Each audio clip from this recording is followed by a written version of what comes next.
Busca primero el reino de Dios y su justicia perfecta, y lo demás añadido será. Aleluya, aleluya. El sermón de esta mañana lleva por título Dichos asumidos como verdaderos. Pero algunas veces nosotros utilizamos algunas frases que muchas veces las hemos escuchado y pensamos que son verdaderas, o inclusive pensamos que son algún versículo de la Biblia. Por ejemplo, miren, si yo les preguntara, ¿qué fruta comieron Adán y Eva cuando pecaron? Inmediatamente vamos a decir la manzana, ¿verdad? Pero la palabra del Señor no nos dice con exactitud qué fruta era. Pero como tantas veces lo hemos repetido, pues pensamos que es una manzana. ¿Cómo les va con este dicho? Miren, dice, Dios aprieta, pero no ahorca. Y entonces algunas veces alguien dice, como dice la palabra del Señor, Dios aprieta, pero no ahorca. En realidad no es un versículo de la Biblia. Puede ser una verdad que podamos encontrarla, pero no es un versículo de la Biblia. Este otro dice, y este es tal vez el más utilizado, ayúdate que yo te ayudaré. ¿Han escuchado? Sí. Sí, ¿verdad?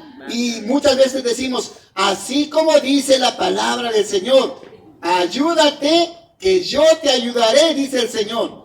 O sea, pensamos que ese es un versículo de la Biblia, pero en realidad no es un versículo. Puede ser que tenga mucha verdad, mucha enseñanza, pero no es un versículo de la Biblia.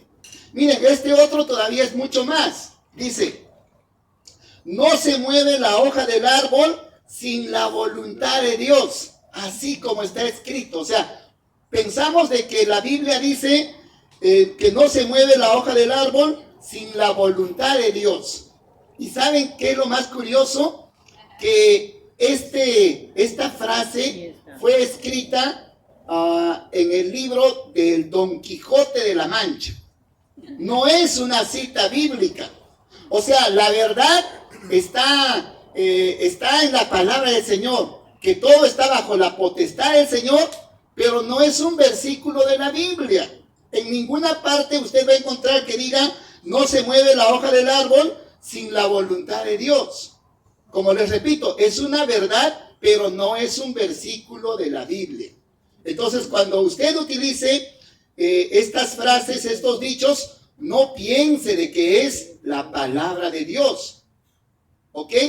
Bueno, en esta mañana yo les voy a dar a conocer 4 dichos, 4 frases que nosotros lo mencionamos y pensamos que es verdad. ¿Han escuchado esta frase que dice, todos los caminos conducen a Roma? ¿Sí? Todos los caminos conducen a Roma. Miren, esta frase se originó en el tiempo del Imperio Romano. Los romanos, para poder administrar todos los territorios que habían conquistado, lo que hicieron fue construir calzadas o caminos. Pero todos los caminos finalmente llegaban hasta Roma. De ahí que esta frase, este dicho que dice todos los caminos conducen a Roma, es una verdad histórica. Pero muchas veces hay personas que dicen, mira, no importa tú en qué iglesia te congregues, no importa a qué iglesia vayas, lo importante es que adores a Dios. Y si adoras a Dios donde quiera que tú adores, pues ya vas a ser salvo. Ya inmediatamente tú vas a alcanzar la salvación, vas a alcanzar la vida eterna. Y entonces, este dicho que dice, todos los caminos conducen a Roma, es decir, todas las iglesias que hablen de Dios, pues te van a llevar a la vida eterna. Pero yo les quiero decir, mis queridos hermanos, que tengamos mucho cuidado con esta frase. Porque no todas las iglesias, no todo aquel que dice Señor, Señor, te va a llevar a la vida eterna. Porque hay muchos engañadores hoy en día, así como hubieron en el pasado. En el pasado hubieron muchos falsos profetas, muchos falsos maestros, y hoy en día también hay muchísimos falsos maestros. Entonces tenga usted cuidado, no toda iglesia, no todo grupo en el cual se menciona a Dios necesariamente le va a conducir al verdadero Dios. Miren lo que dice la palabra del Señor en Gálatas capítulo 1. Gálatas capítulo 1, versículos 8 y 9. Dice el texto bíblico: pero si aún nosotros o un ángel del cielo os anuncia un evangelio diferente del que os hemos anunciado, ¿qué cosa sea? Anatema. ¿Ustedes saben qué significa la palabra anatema? No. Significa caer en maldición. O sea, aquella persona que predica un evangelio diferente está en maldición.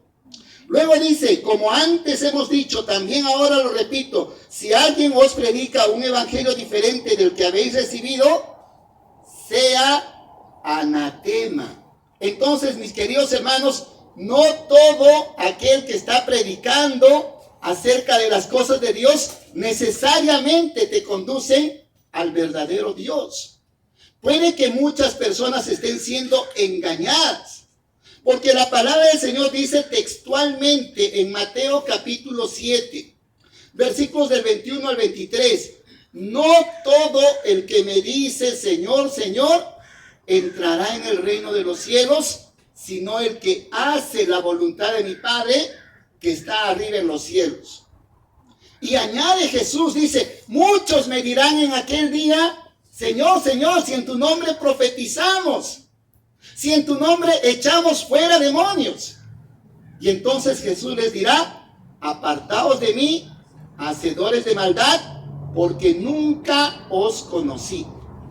Imagínense, o sea, van a haber muchas personas que en el día del juicio final van a ir y le van a reclamar a Jesús. Le van a decir, Señor, si en tu nombre hemos profetizado, hemos echado fuera demonios. Ellos creen que por sus virtudes van a alcanzar la salvación. Entonces tenga usted mucho cuidado, mi querido hermano, y no vaya usted con esa falsa enseñanza de pensar de que cualquier iglesia te va a conducir a la vida eterna. Debemos tener muchísimo cuidado. Hoy en día, tristemente, el evangelio o la predicación del evangelio se ha vuelto prácticamente una mercadería. Hay muchos pastores, hay muchos predicadores que insisten tanto solamente en temas económicos. A tal punto te dicen de que si tú prosperas económicamente es porque estás recibiendo la bendición de Dios. Y si tú eres una persona pobre es porque te está faltando fe. Si tú estás bien de salud, quiere decir que tienes fe. Pero si tú tienes alguna enfermedad, quiere decir que tú tienes poca fe. Pero la palabra del Señor, cuando nuestro Señor Jesucristo comenzó a predicar, Él no nos enseñó eso. Miren, hay un relato que se encuentra en el Evangelio de Juan, en el capítulo 6. Dice que nuestro Señor Jesucristo alimentó a 5,000 personas con solamente 5 panes y 2 peces. Y después de la alimentación, pues sobró bastante todavía, 12 cestas de pan, dice la palabra del Señor. Y entonces, nuestro Señor Jesucristo se alejó de esta ciudad, que era Tiberias, y se fue a Capernaum. Los hermanos que han estado por Tierra Santa saben que hay el lago de Galilea que toma varios nombres. Y entonces Jesús estaba en Tiberias, se trasladó a Capernaum por la noche. Y entonces las personas comenzaron a buscar a Jesús. ¿Y dónde está Jesús? Y entonces más o menos pensaron que se había ido hacia Capernaum. Y fueron a buscar a Jesús a Capernaum. Y entonces cuando lo encontraron le dijeron, y Señor, ¿en qué momento te has desaparecido? ¿Qué pasó contigo? Y miren la respuesta de Jesús. Y esto es para aquellos que piensan que el Señor está preocupado en prosperarte económicamente. Para aquellos que quieren hacer negocio con la palabra del Señor. Miren lo que dice nuestro Señor Jesucristo.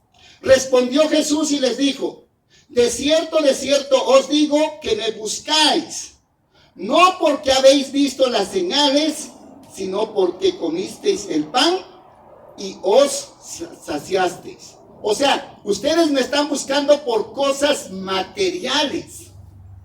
Y tristemente hoy en día hay muchos pastores y hay algunos que incluso se atreven a autoproclamarse profetas, apóstoles, y no tienen ningún temor.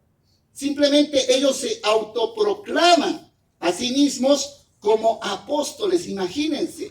Y estos falsos maestros lo que tratan de hacer es decirnos de que Jesús está interesado en prosperarte económicamente.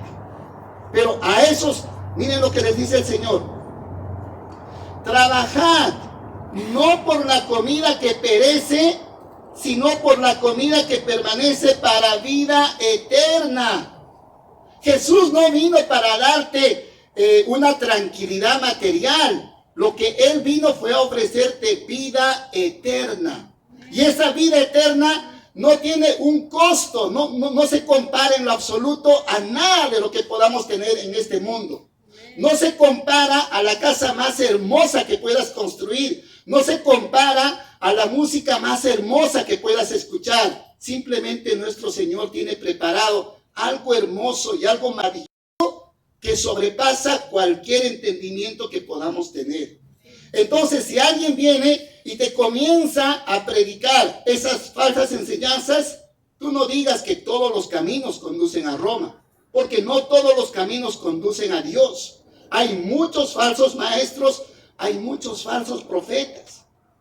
Miren, estos falsos maestros comienzan a enseñar y dicen, ¿no? A ver, en el nombre del Señor, decreta que esto va a ocurrir. Dicen, yo decreto que de acá a una semana esta persona va a estar sana, va a terminar con su enfermedad. Yo decreto que de acá un mes voy a tener $50,000. Y así comienzan a hacer sus decretos y sus decretos. ¿Saben qué? Eso hasta cierto punto es una blasfemia. ¿Y saben por qué?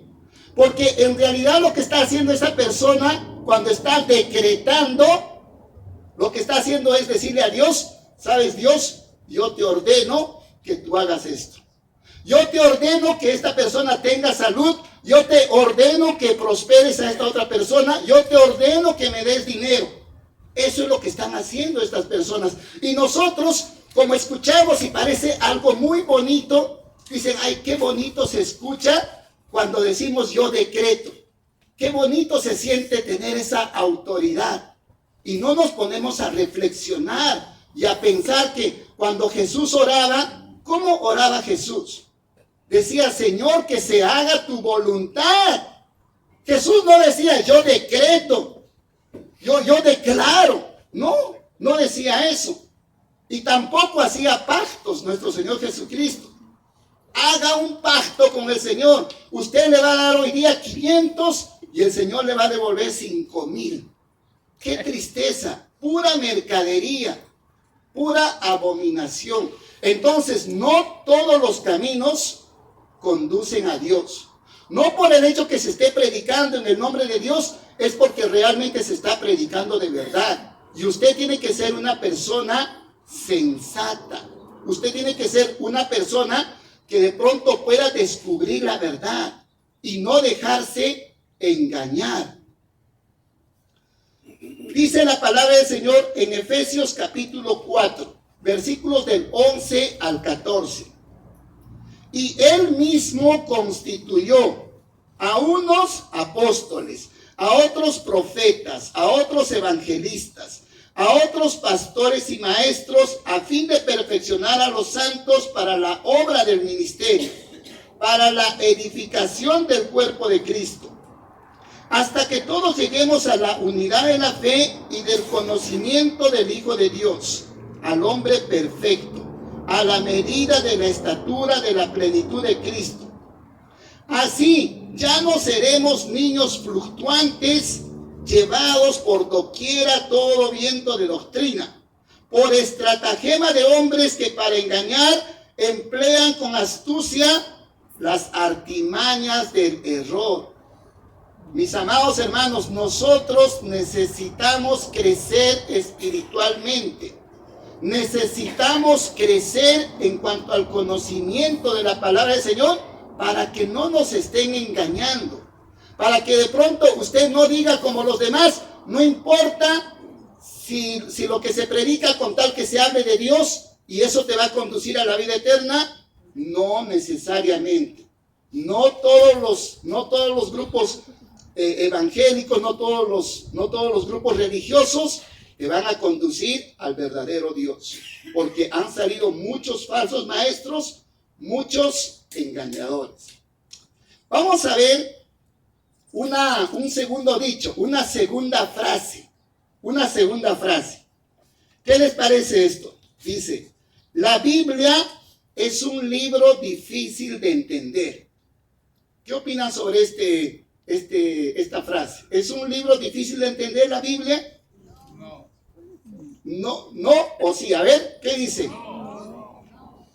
No es un libro difícil de entender, pero necesitamos ser constantes. Miren, el apóstol Pedro dice lo siguiente en 2 de Pedro capítulo 3, versículos 15 y 16. Y tened entendido que la paciencia de nuestro Señor es para salvación, como también nuestro amado hermano Pablo, según la sabiduría que le ha sido dada, os ha escrito en casi todas sus epístolas, hablando en ellas de estas cosas, entre las cuales hay algunas difíciles de entender. O sea, en la palabra del Señor vamos a encontrar algunos textos que sean un poco difíciles de entender. Pero miren qué resulta. Las cuales los indoctos e inconstantes tuercen para su propia perdición. O sea, miren, ¿para quién es difícil entender la palabra del Señor? Para aquel que no está en contacto con la palabra del Señor. Si usted no lee su Biblia, si usted no escudriña la palabra del Señor, pues por supuesto, para usted va a ser muy difícil entender la palabra de Dios. Y usted va a decir, la Biblia es un libro difícil de entender. Pero usted necesita, mi querido hermano, leer. Usted necesita alimentarse con la palabra de Dios. Una hermana me estaba comentando que ella había logrado entender de mejor manera la palabra del Señor cuando vio algunas películas acerca de Moisés, de Josué, de cómo conquistaron la tierra prometida. Y es que miren, mis amados hermanos, no hay excusa para aquel que quiera conocer de la voluntad del Señor. Nosotros hoy en día tenemos tantas facilidades de poder tener la palabra del Señor. Tenemos la palabra del Señor en nuestros celulares. Tenemos la palabra del Señor en forma escrita. En el primer siglo, mis amados hermanos, era tan difícil obtener una copia de una partecita, aunque sea de la Biblia. Había mucha gente que se esforzaba y vendía muchas propiedades para tener una simple copia. Hoy en día, miren, somos bendecidos de poder tener en muchas versiones la palabra del Señor. Pero muchas veces nosotros no tenemos ese deseo de alimentarnos con la palabra de Dios. Como les estaba mencionando, podemos ver a través inclusive de documentales, de películas. Miren qué fácil y qué sencillo es leer la palabra del Señor, o por lo menos escucharla. Tenemos la palabra de Dios en forma hablada. De tal forma que cuando usted está en su auto, usted tranquilamente puede poner de repente Evangelio según Lucas y comienza a escuchar el Evangelio de Lucas. O cuando está de repente descansando en casa, unos 10 o 15 minutos no le va a quitar mucho tiempo, pero usted, si de repente no está habituado a la lectura, tranquilamente puede escuchar la palabra de Dios y de esta manera alimentarse. Entonces, para usted no va a ser un texto bíblico, la palabra del Señor no va a ser difícil de entender. Hay un gran ejemplo que nosotros encontramos acerca de unos cristianos de aquella época, del primer siglo. Dice que el apóstol Pablo, en su segundo viaje misionero, fue y visitó varios lugares. Estuvo en Filipos, y en Filipos lo corrieron de la ciudad, lo echaron, tuvo que escapar el apóstol Pablo. Llegó a Tesalónica y también tuvo que escapar, y se fue a una ciudad llamada Berea. Y miren en Berea una actitud de los cristianos de aquel entonces. Dice Hechos capítulo 17, versículos 10 y 11. Inmediatamente los hermanos enviaron de noche a Pablo y a Silas hasta Berea. En cuanto llegaron, entraron en la sinagoga de los judíos. Estos eran más nobles que los que estaban en Tesalónica, pues recibieron la palabra con toda solicitud, escudriñando cada día las escrituras para ver si estas cosas eran así. Mi querido hermano, mi querida hermana, usted está llamada a poder examinar lo que le están enseñando. ¿Por qué? Porque de eso depende su salvación. De eso depende la vida eterna. Imagínese que esté en juego lo más preciado de su vida. Usted seguramente le pondría mucho interés. Si de pronto le venden de repente un artefacto que vale $70,000, usted va a querer leer bien las instrucciones porque es algo muy costoso, muy preciado. De igual manera también, mis queridos hermanos, la vida eterna es algo muy preciado y algo que usted debe de considerarlo muy seriamente. No se deje usted engañar tan fácilmente por cualquier enseñanza que le den. Dice la palabra del Señor, y este es el peligro que nosotros corremos cuando no nos alimentamos con la palabra del Señor. Oseas capítulo 4, versículo 6. Mi pueblo fue destruido, dice el Señor, porque le faltó conocimiento.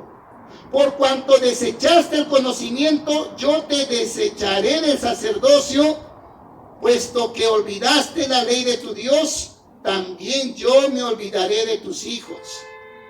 Miren, qué terrible puede ser el no alimentarnos con la palabra de Dios. Miren, qué terrible puede ser cuando nosotros no adquirimos el conocimiento de la palabra del Señor.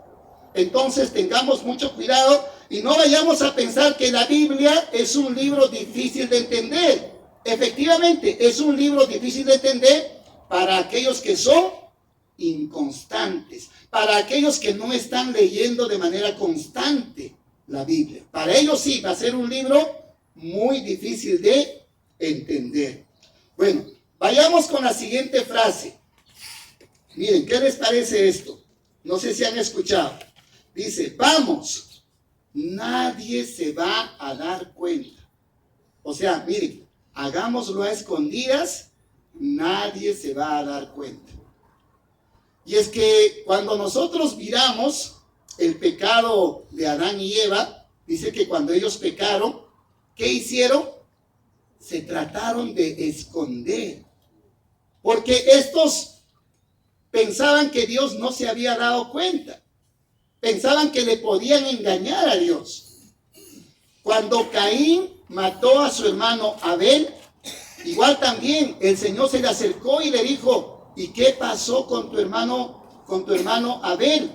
Y él dijo, ¿acaso yo soy cuidante de mi hermano? Y entonces inmediatamente el Señor lo descubrió y le dijo que él había asesinado a su hermano. Y es que miren, la mentalidad del ser humano tiende a pensar que si nosotros hacemos algo en secreto, quizás nadie se va a dar cuenta y nadie se va a enterar. Y es que nosotros podemos engañar efectivamente a las personas. Podemos tener una actitud muy buena, muy positiva delante de las personas, pero a quien no le vamos a poder engañar es a nuestro Dios. Y miren, ¿cómo se le llama a una persona cuando actúa de manera diferente, cuando está en forma, cuando hace en secreto y luego cuando las cosas se hacen público? Cuando una persona actúa de manera diferente, se le llama hipócrita. Y quiero contarles acerca del origen de esta palabra, hipócrita. Miren, hipócrita en realidad era un actor de teatro. En los tiempos en los cuales estaba en apogeo la cultura griega, los griegos habían desarrollado prácticamente en todo tipo de disciplinas. Y entonces los griegos, para entretenerse, tenían un teatro. Y al teatro entraba una persona y se ponía una máscara. Y entonces, poniéndose una máscara, trataba de identificarse que él era otro personaje. Y entonces a este actor se le llamaba hipócrita. ¿Por qué? Porque estaba desempeñando a una persona que no era él. Con el tiempo, esta palabra comenzó a volverse negativa para indicar a toda persona que no actúa con sinceridad. Aquella persona que oculta su forma de ser exacta. Y entonces, miren, cuando nosotros decimos, vamos, nadie se va a enterar, en realidad nos estamos engañando a nosotros mismos, porque Dios sí ve todo lo que nosotros hacemos. Dice Hebreos capítulo 4, versículo 13. Y no hay cosa creada que no sea manifiesta en su presencia. Antes bien, todas las cosas están desnudas y abiertas a los ojos de aquel a quien tenemos que dar cuenta. Mi querido hermano, mi querida hermana, el propósito de este sermón no es necesariamente atacar a alguien en particular, sino que todos podamos reflexionar. No piense usted que por lo que está actuando en secreto o porque nadie lo ve, está correcto su proceder. No es así. Debemos nosotros de tener mucho cuidado con nuestro comportamiento, ya sea que nos vean o que no nos vean. Todos tenemos que ser personas transparentes. Tenemos que ser personas que estén entendiendo que quien ve todos nuestros actos es nuestro Dios. Entonces no tratemos de engañar y no pensemos que nadie lo ve. Porque si hay alguien que lo ve, y a ese alguien que lo ve, no le vamos a poder engañar. Muy bien. Bueno, vamos a ver. Y para mencionar la última frase, el último dicho, pues en una oportunidad le preguntaron a un joven que estaba muy atareado en sus estudios. Oye, ¿y cuándo vas a ser fiel a Dios? Y entonces el joven que estaba todo atareado en sus estudios, pues dice, bueno, cuando termine de estudiar y cuando obtenga yo mi licenciatura, ahí sí, ya voy a ser fiel a Dios. Y entonces el joven, por supuesto, terminó sus estudios y se puso a trabajar. Y entonces, ¿ahora sí vas a ser fiel a Dios? No. Pero ahora cuando me case y encuentre mi ayuda idónea, ahí sí voy a ser fiel a Dios. Y entonces se casa y obviamente comienzan a venir más ocupaciones. Vienen los hijos y entonces, ¿cuándo vas a ser fiel? Bueno, cuando mis hijos crezcan y ya sean independientes, ya se valgan por sí mismos, ahí sí, me voy a entregar a las cosas de Dios. Y entonces los hijos crecen y los hijos ya son independientes. Y entonces, ¿ahora sí vas a ser fiel? No, pero ahora que me voy a jubilar, ahora que ya tenga una pensión, ahí sí, con todo corazón le voy a dedicar al Señor. Y va y termina y se jubila y todo esto, pero nada, vienen los nietos, viene otro problema.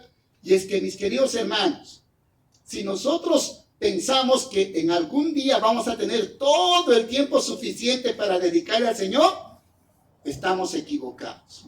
Porque siempre vamos a tener una ocupación. Siempre vamos a tener algo que hacer.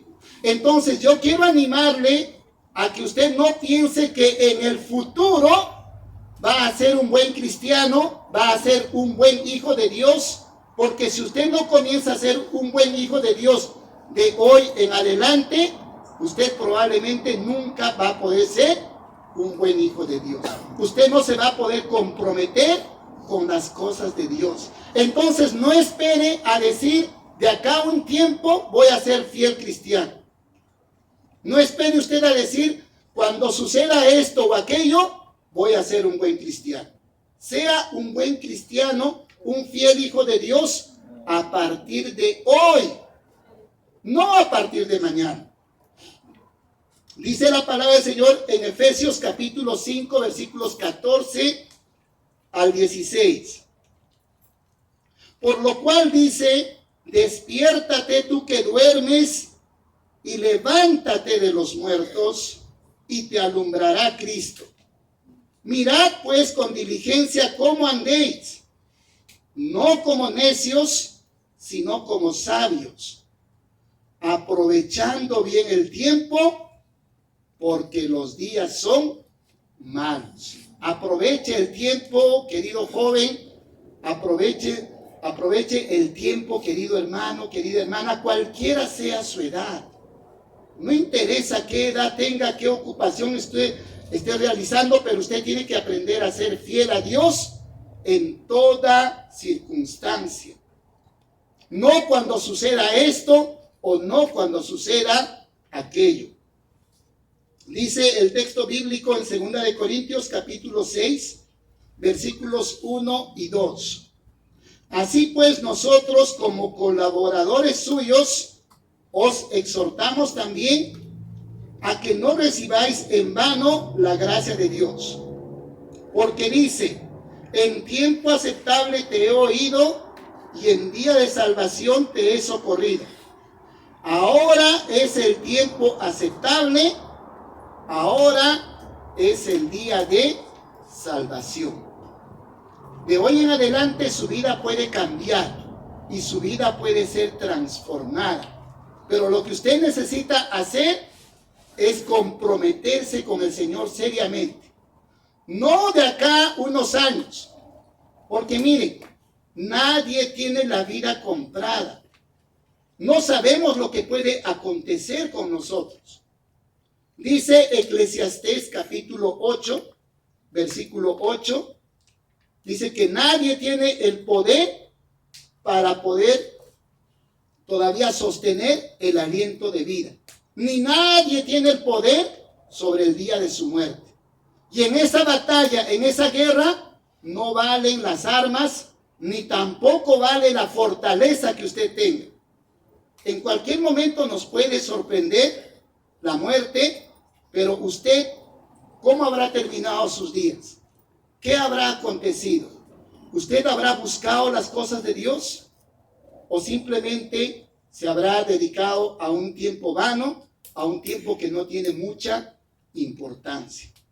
Amados hermanos, quiero animarles y quiero también animarme en esta mañana para que podamos cambiar nuestras vidas, para que podamos ser verdaderos cristianos, verdaderos hijos de Dios, no a partir de mañana, no a partir de acá 5 años o 10 años, a partir de hoy.